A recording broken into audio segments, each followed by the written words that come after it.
सभी देशवासियों को नमो बुद्धाय। और जय भीम मित्रों। आज है 31 अक्टूबर। भारत की एकता और अखंडता के लिए अपने प्राणों का बलिदान देने वाली आयरन लेडी इंदिरा गांधी की पुण्यतिथि। इस दिन को आज हम बलिदान दिवस के रूप में भी जानते हैं।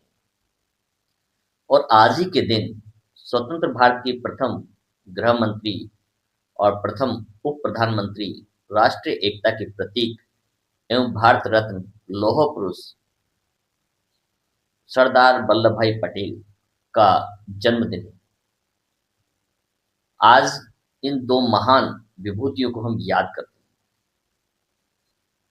हम आज अपने वीडियो के द्वारा समाज के बच्चों को ये बताने का प्रयास करेंगे कि इन दो महान विभूतियों का इस देश के विकास में कितना योगदान रहा है, क्यों इन्हें एक आइडियल के रूप में भारत के अंदर बच्चों को पढ़ाया जाता है। क्योंकि नई पीढ़ी इन लोगों से अनजान है, अनभिज्ञ हैं, तो उनका ज्ञानवर्धन करना और इन्हें सही श्रद्धांजलि देना तभी सार्थक होगा कि जब हम इनके बारे में आने वाले बच्चों को, समाज को, जो लोग अनजान हैं, उन्हें इनकी सच्चाई, इनके योगदान को बता पाए। तो आते हैं, आज हम शुरू करते हैं अपने इस वीडियो को। आप देख रहे हैं इस्माइल बुद्धा यूट्यूब चैनल।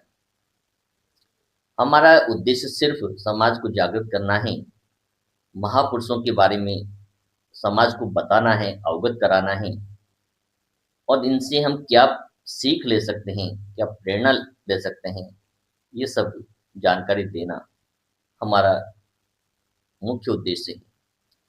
तो आज सबसे पहले हम बात करेंगे आयरन लेडी श्रीमती इंदिरा गांधी। इंदिरा गांधी का राजनीतिक जीवन दो चरणों में हम जान सकते हैं। 1966 जब जवाहरलाल नेहरू की अचानक मृत्यु हो जाती है, तो उसके पश्चात उन्हें प्रधानमंत्री के पद पर बिठाया जाता है और 1966 से 1977 तक पहला दौर होता है, बीच में जनसंघ की सरकार बनती है और दूसरा कार्यकाल उनका 1980 से 84 तक होता है, जो आज ही के दिन 31 अक्टूबर 1984 को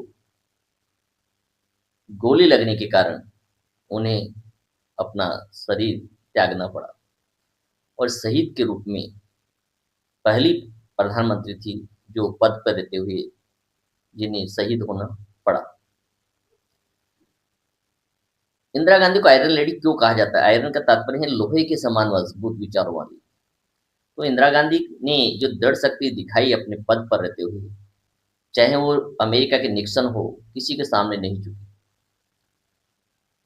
एक किस्सा है, जब निक्सन ने बांग्लादेश के युद्ध के समय उन्हें फोन किया तो उन्होंने फोन पर बात करने से मना कर दिया।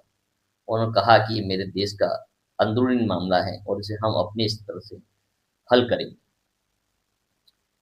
तो आइए हम चर्चा करते हैं इंदिरा गांधी के व्यक्तित्व के बारे में। इंदिरा गांधी का जन्म 19 नवंबर 1917 को हुआ और इनकी मृत्यु 31 अक्टूबर 1984 को हुई। मात्र 13 वर्ष की आयु में ही, जब स्वतंत्रता संग्राम का आंदोलन चल रहा था, उन्होंने अपनी आयु के बच्चों को एकत्रित करने के लिए बाल चरखा संघ और वानर सेना का गठन किया और स्वतंत्रता संग्राम के अंदर अपना योगदान प्रारंभ किया। जब वो प्रधानमंत्री बनी तो उन्होंने दृढ़ शक्ति दिखाई और ऐसे असंभव कार्य जिसकी सरकारें कल्पना नहीं कर पाती हैं, वो कार्य उन्होंने करके दिखाए। उन्होंने देखा कि देश के अंदर बहुत अधिक गरीबी है और जो बैंक हैं वो निजी बैंक हैं। वो निजी बैंक कभी भी गरीब लोगों को किसी प्रकार का लोन नहीं देते हैं और बिना लोन के, आर्थिक सहायता के, बैंकों की सहायता के ये गरीबी दूर नहीं हो सकती है। तो उन्होंने सभी बैंक के प्रतिनिधियों को अपने पास बुलाया और मीटिंग की और मीटिंग में आदेश दे दिया कि हम सख्ती से आपके बैंकों का एकीकरण करना चाहते हैं, या तो आप स्वयं सहमति दे दें, वरना तुरंत प्रभाव से इन्हें सरकार कब्जा कर लेगी। तो इतनी दृढ़ शक्ति वाली नेता रही इंदिरा गांधी, जिसका कोई भी विरोध नहीं कर पाता। और उनकी सबसे बड़ी सफलताओं में गिनी जाती है 19 जुलाई 1969 को उन्होंने बड़े-बड़े जो 16 बैंक थे उनका राष्ट्रीयकरण कर दिया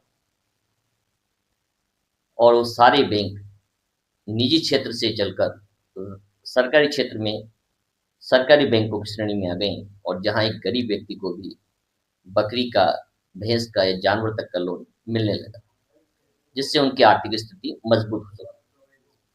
दूसरा महत्वपूर्ण और मजबूत कार्य यदि हम देखें तो इंदिरा गांधी का वो था रियासतों के राज प्रमुखों को जो वर्षों से आज़ादी के बाद से लगातार प्रीवी पर्स के रूप में बहुत बड़ी पेंशन राशि दी जाती थी। उस प्रीवी पर्स को इंदिरा गांधी ने सख्ती के साथ लागू किया और खत्म कर दिया। एक अध्यादेश लाई और उन्होंने कहा आज के बाद किसी भी राज प्रमुख को किसी प्रकार की सरकार की ओर से कोई सहायता या पेंशन नहीं दी जाएगी।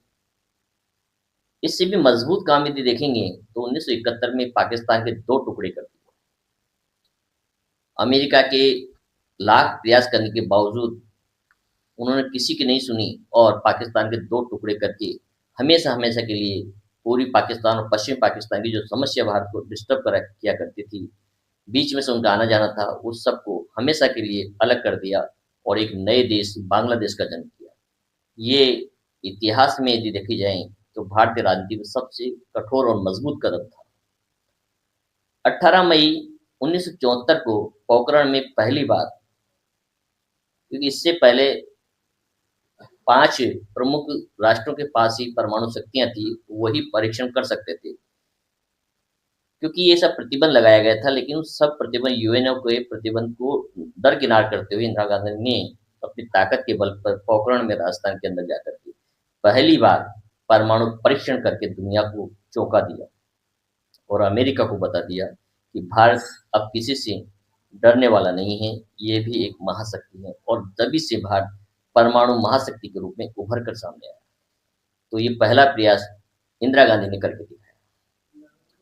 आप ही के नेतृत्व में अंतरिक्ष में पहली छलांग लगाई गई और चंद्रमा पर पहली बार किसी भारतीय को, जो थे राकेश शर्मा, उन्हें चंद्रमा की धरातल पर उतारा गया। 1984 में ऑपरेशन मेघदूत लागू करके ऑपरेशन मेघदूत के नाम से एक अभियान चलाया गया और जिसमें सियाचिन पर जो जमीन थी जो चाइना से जुड़ी हुई थी उस पर भारत ने अपना कब्जा बरकरार रखा, उसको अपने अधिकार क्षेत्र में ले लिया। इसे ऑपरेशन मेघदूत कहा जाता है। आर्थिक और औद्योगिक वैज्ञानिक रूप से सक्षम भारत का निर्माण किया गया और उन्होंने आतंकवाद को समाप्त करने के लिए बड़ी कठोरता से ऑपरेशन ब्लू स्टार चलाया, जिसमें आतंकवाद की कमर तोड़ दी और आगे चलकर इसी आतंकवाद के कारण उन्हें की कीमत उन्हें अपनी मौत से, अपने जीवन से चुकानी पड़ी। इंदिरा गांधी ही वो महाशक्ति थी जिसने ये तय कर लिया था कि देश की जनसंख्या को नियंत्रित करना है और उन्होंने 2 बच्चों की नीति को लागू किया और शक्ति के साथ लोगों को नसबंदी करने का प्रयास किया और उसी का परिणाम है आज हमारी जनसंख्या बहुत कुछ नियंत्रण में। उन्हें पता था कि इस नीति को लाने के बाद मेरी सत्ता बदल जाएगी, लोग मेरे खिलाफ हो जाएंगे, मुझे उखाड़ के फेंक देंगे, लेकिन फिर भी उन्होंने जनसंख्या नीति को लागू किया। आज सरकारें वादे करती हैं लेकिन कोई इस नीति को, कानून को नहीं बना पा रहा है कि इसे कैसे लागू किया जाए। जब भी 2 बच्चों की बात आती है, चुनावों के समय बात की जाती है, लेकिन धरातल पे कोई कानून आज तक तो सरकार नहीं ला पा रही है। तो सबसे बड़े मजबूत जो काम उन्होंने किए, उन कामों की हमने सूची आपको बताई।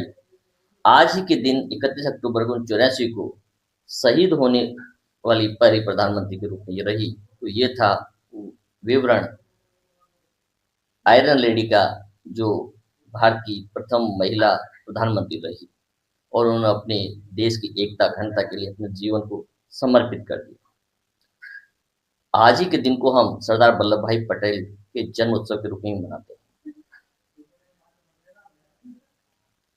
आज इनके बारे में हम चर्चा करेंगे, जिसे लिबर्टी ऑफ द यूनिटी के नाम से गुजरात के नर्मदा नदी के तट पर विश्व की सबसे ऊंची प्रतिमा बनाई गई है, मूर्ति बनाई गई है, जिसे लिबर्टी ऑफ द यूनिटी कहा गया है। सरदार पटेल भारत के प्रथम गृह मंत्री और उप प्रधानमंत्री रहे। इनका जन्म 31 अक्टूबर 1875 को हुआ और 15 दिसंबर 1950 को इनकी मृत्यु हो जाती है आज़ादी के कुछ ही समय के बाद। 1947 से 1950 तक पहले उप प्रधानमंत्री और गृह मंत्री के रूप में इन्होंने कार्य किया। इनका राजनीतिक जीवन कुछ समय का रहा आज़ादी के बाद, लेकिन उस दौरान भी इन्होंने जो कार्य किए वो बहुत ही अनुकरणीय हैं, अविस्मरणीय हैं, जिन्हें नहीं नहीं भुलाया जा सकता है। सबसे बड़ा जो काम था, इन्हें लौह पुरुष क्यों कहा जाता है? लौह पुरुष इसीलिए कहा जाता है कि इनके इरादे लोहे के समान मजबूत थे, कभी भी वो परिवर्तित नहीं होते थे।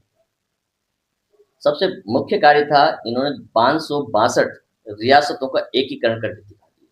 तो जब देश आज़ाद हुआ तो सबसे बड़ी समस्या ये थी कि हर राजा अपने आप को स्वतंत्र रखना चाहता था और वो चाहता था कि उस राज्य का प्रधानमंत्री स्वयं बने, किसी के नियंत्रण में काम न करे।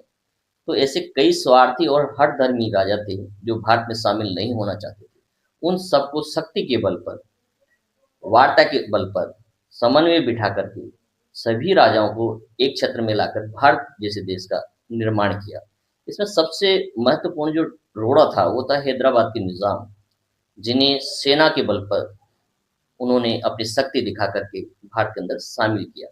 तो इन्हीं कारण से उन्हें लौह पुरुष कहा जाता है। सरदार पटेल को यदि हम याद करते हैं तो सबसे महत्वपूर्ण उनका योगदान यदि हम देखेंगे तो देश के अंदर आज़ादी के बाद उन्होंने जो सेवाएं शुरू की, भारतीय सेवाएं, जैसे आईएएस, आईपीएस, आईएफएस, आईसीएस, ये वो सेवाएं हैं जो सेंट्रल गवर्नमेंट की होती हैं।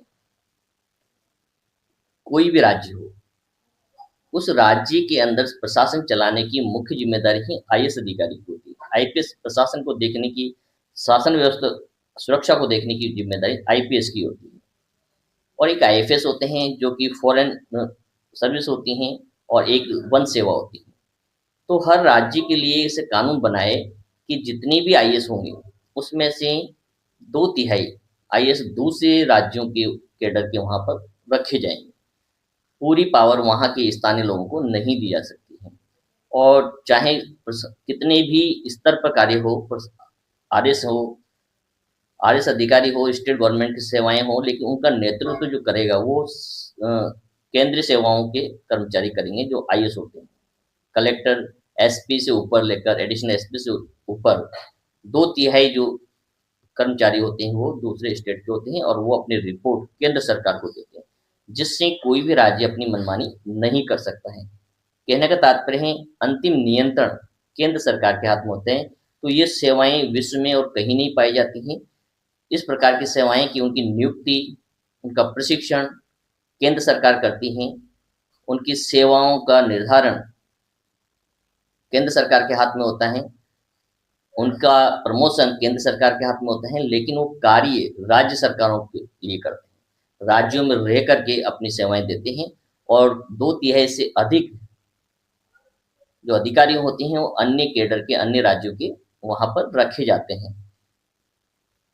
इस प्रकार से हम देख सकते हैं कि देश के अंदर चाहे कैसी भी परिस्थितियाँ रही हो, कभी भी विद्रोह नहीं हो पाया है, क्योंकि सरदार पटेल की जो सूझबूझ थी वो बहुत दूरदर्शी थी। उन्होंने कहा, यदि हर राज्य को स्वतंत्र कर दिया गया, उनकी खुद की सेवाएं रही और वो अपना नियंत्रण खुद ही देखेंगे, तो निश्चित रूप से टकराव होगा और कुछ ही समय के बाद देश के कई विभाजन हो जाएंगे।